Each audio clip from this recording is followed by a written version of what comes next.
G'day, we're on holiday until Friday, July 11, when we'll be back with episode 417 of The Other Side for 2025. But right now, here's a flashback clip from the first half of the year. Well, have you got your thinking caps on? Because the next segment is kind of heavy intellectually, but it's worth the effort. Jordan Peterson gave his opening address at ARC this week, and it was really quite something. One of the most important questions, Dr Peterson says, that people have got to ask themselves is, what drives us? He says if it's hedonism, if it's immediate gratification and pleasure-seeking, then we're in trouble. That everybody needs to be motivated by a much higher purpose. Hedonistic pleasure-seeking, the gratification of immediate desire, the simple avoidance of pain or displeasure is not a principle that can improve when it's implemented or unite people in productive cooperation and competition so that a society can be established. The dominance of the personality by local, narrow, and self-serving whim is not a playable or noble game, and it allies itself necessarily with the force that cynics, like the postmodernists, like the neo-Marxists, believe is the only viable uniting force, that of power. If you're motivated by nothing but the pursuit of your own subjective desire in the moment, or your desire to avoid the necessary pain that mature conduct involves, you have to turn to power to impose your narrow will on others. Peterson says turning to power to impose your will on others is the only option left open to us if we stay stuck in an immature, childish, hedonistic state, because everything just becomes all about us. Why is hedonism wrong? Why is power wrong, technically? I think it's because both of those motivating forces, or sets of motivating forces, degenerate when they're iterated. You can't go through life like an immature 2-year-old because you can't sustain your own existence while pursuing immediate gratification in the present.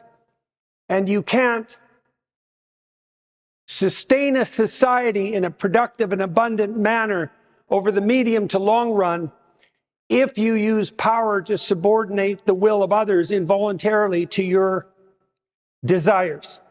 Dr Peterson says the reason that hedonism and the drive to power are immoral is that they degenerate over time. And he slammed the postmodernism and neo-Marxism that's infected Western academia and elites. The skeptics proclaim that there's no uniting meta-narrative other than that of power. And that's wrong. There is a uniting meta-narrative. Dr Peterson says we're now in a position to explicitly understand and define that meta-narrative, that big story that defines Western civilization and defines our culture. And he says that could help us regain our faith in our liberal democratic systems and our Western societies. He says the core ideas in the big story are not selfish. They're actually very noble, and they primarily center around the concept of self-sacrifice. Taken at face value, the dramas of sacrifice that are portrayed in our foundational texts have an impenetrable and opaque quality. What does it mean to offer something of value to the divine? It's a drama that's predicated on the realization that sacrifice is by necessity the foundation of civilization. Civilization is social and future-oriented, and that means, since it's social, that the individuals who come together to constitute society have to sacrifice their narrow, pleasure-seeking individuality, demanding gratification in the moment, for the sake of their mutual reciprocal relationships with others, locally first, in marriage, in family, in town, in city, expanding to province and state and country, nested all under the auspices, let's say, of the divine. That's a sacrificial process. It means foregoing the narrowly immediate for the sake of the community. Maturity is about delaying gratification, not just hedonistically immediately satisfying our wants in the moment. Instead, it's about sacrificing the present for the benefit of the future and for the benefit of others. When a child learns to make a friend, he learns necessarily the principle of sacrificial reciprocity. I have a turn, then you have a turn. I have a turn, then you have a turn. The sacrifice there is that it's not always my turn. And that sacrificial reciprocity is the foundational principle of the reciprocity upon which even the most primordial forms of society, friendship in childhood, let's say, are predicated. The foundational texts of Western civilization, the biblical texts in particular, are an extended study in the intricacies of sacrifice, predicated on the emergent discovery or realization that the sacrifice most pleasing to God, that sets the world right, that creates the order that is good or very good, is the sacrifice that tends towards the ultimate. And the Christian drama portrays the sacrificial process in its arguably ultimate form. It's this idea of sacrifice, Peterson says, that's given Western civilization the ability to become wealthy and the ability to become powerful and to sustain and maintain and build upon those fundamental ideas of the West that have made it so successful. And it's not just sacrifice. It's voluntary self-sacrifice towards the highest possible end. That's the foundation of civilization. The postmodernists be damned, which is virtually a certainty, by the way. Now, understanding this, I think, in a more explicit sense, to see that what we've been wrestling with for millennia is the movement towards the explicit formulation of the principle of voluntary upward self-sacrifice as the foundation of the community, as the foundation of abundance itself, as the precondition for the trust and reciprocity that enables us to compete and to cooperate so that we can produce societies that are endlessly productive.